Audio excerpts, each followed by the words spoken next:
Hey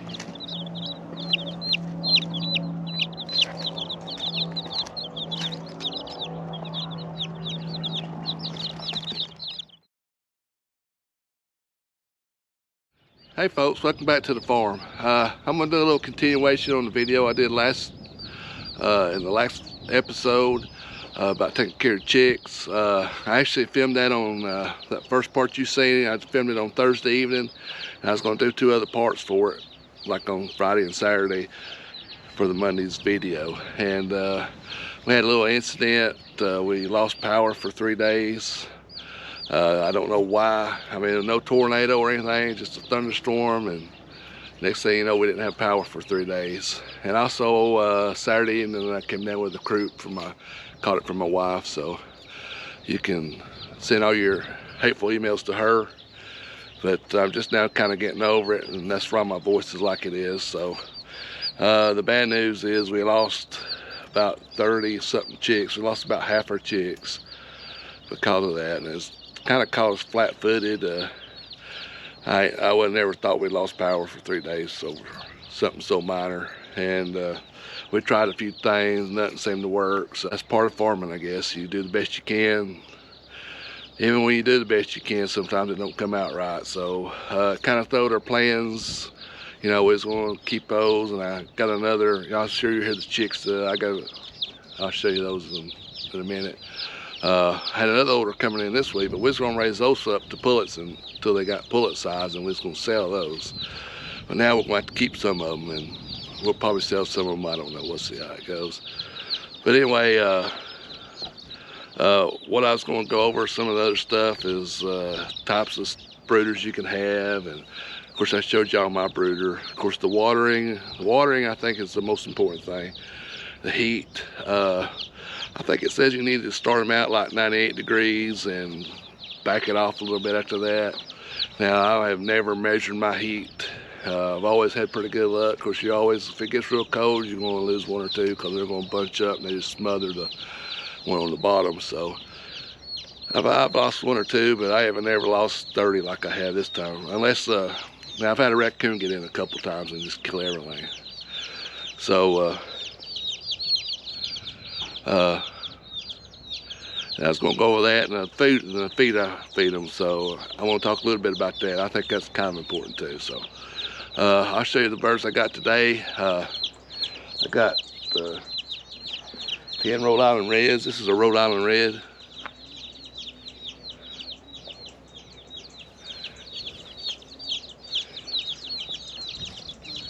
I got 15. They're called Buff Barred Rock. It's kind of a production type barred rock, and I haven't raised these before. These are kind of what we was going to try. It's supposed to be like a 280 to 300 egg a year bird. So, and then I got some amber leaf. Now these things are gorgeous. And this is kind of like some kind of sex link, but they call it amber link. They're supposed to be a production type bird too. Got one here that's where's that little one go? Maybe it wasn't as little as I thought it was.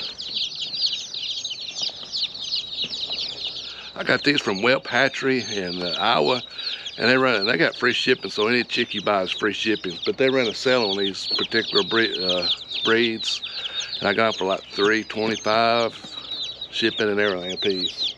I think one of them was $3.50, and I can't remember which one was a little higher. The ones I got the other day, the Isa Browns from Valley Hatcheries out of Alabama, I had about $3.10 in them, shipping and everything. So I usually don't buy at Tractor Supply unless they've just got a breed that I really, really want. Like if I see some, they want some Delaware. So if I see some Delawares at the co-op or the hardware store at Tractor Supply, I'll buy like 4 of those. Even though they're too high, you can't buy a whole lot of them there. So if you just want 3 or 4 or 4 or 5, I think most of the places you got to buy 4 minimum. So if you just want 4, it might not be that bad of a deal. So, but anyway, so I'll do that. And if there's a breed I like last year I got some 2 years ago I got some New Hampshires from them, and that's about all I ever get from them. Oh, I got those. Oh, I also got those Americanas. Those 4 Americanas I got. I got them at Tractor Supply. Well, if I see something like that I want to try, buy 'em. I like those Americanas. They've turned out really nice. So anyway, I haven't watered these yet, and I showed that in the last video. I'm not going. I'll just kind of briefly go over it. I put apple cider vinegar, about a teaspoon per gallon, and I make them drink it. So we're going to do that. Let's talk about brooders. Let's go in here to the barn. So this is my brooder here. It's a old shipping crate that I turned into a brooder. Like I said, I think it's 4x7. And before I did this one, I had like a metal trough. You could do them in that, and that's a really good place because you hang your light on the side there. I've also done them in like in plastic totes. I don't like that as much, but that is something you can do. I'm always worried about the light melting the plastic and catching it on fire. So if I didn't have this, I would probably do a like a metal water trough. Put your little wire over the top of it, hang your light there. And where you put your light's kind of important too, because always you need to put it like I want to show you right here. I put it kind of on one side, and I'll show you why. Because like today,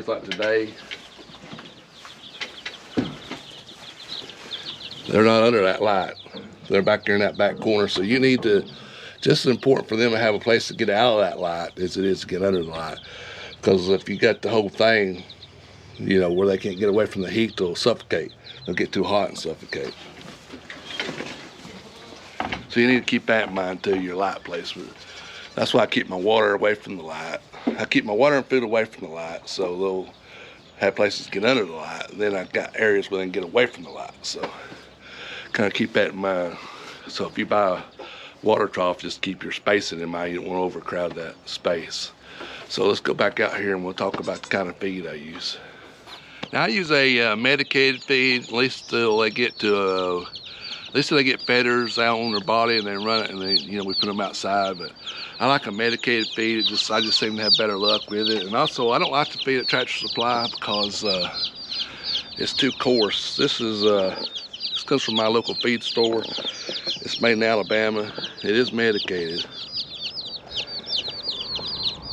But you see how fine that is? It's got some fines in there.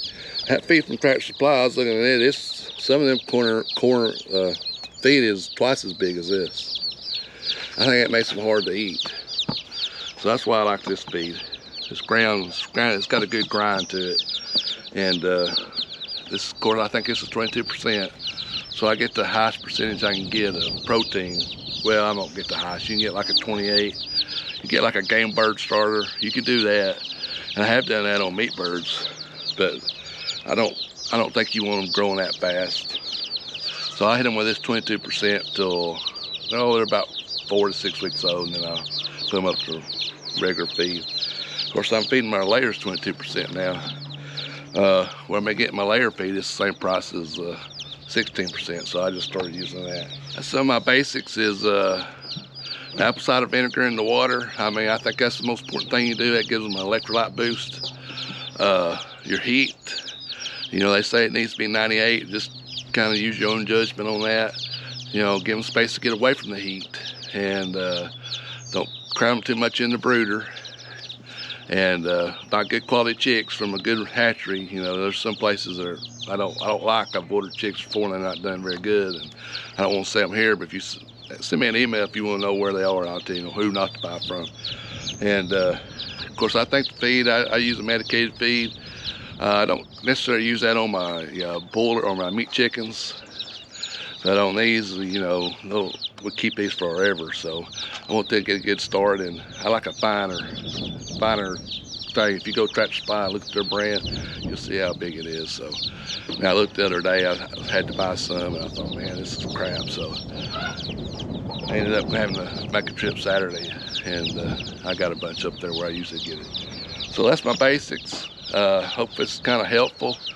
I'm gonna go ahead and water these, put them in there, I'll show you that, and then I'm gonna take you down to the garden and finish plowing. I'm gonna look over that and talk about some stuff. So let's get these watered and put in there, and the goats are fighting, and we'll head down to the garden. So I found a little bit of that Tractor Supply feed. After I bought it, I seen how big it was. I fed it to my layers. But you can see how much bigger this is. See this big chunks in here? It's like big old, it's like that's like I feed my layers with. Big old chunks. So it's got some fines in there, and I kind of sifted through there to get me through the night. And but I had that left over I found, so that's what I'm talking about, the big chunks. You know, I like a more finer feeds, especially for little chicks. A little funny story about these chicks. When my daughter was probably 5 or 6, I got a bunch of these in. She looked at them, she said, "Oh, is that where chicken nuggets come from?" I said, "No." I thought that's funny. I always laughed about that.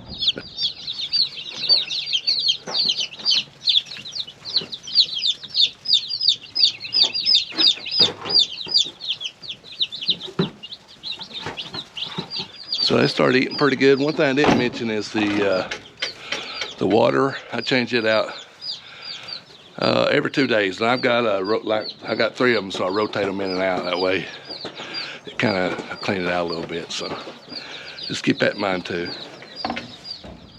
Okay, I'm down here at the north garden where I was plowing the other day, and I got all this plowed. That over in that corner, that little jut, that's going to be where we grow our cantaloupe.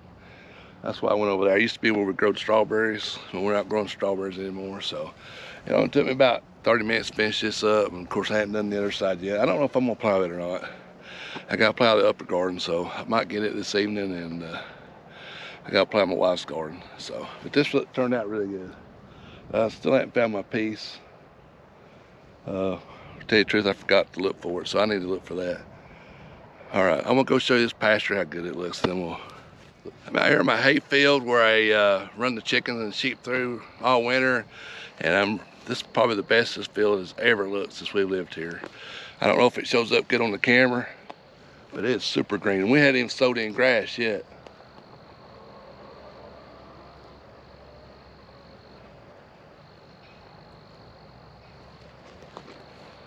I hope to sow this week, but because of the sickness and all that, I'm not gonna get to it. Hopefully I get to it next week.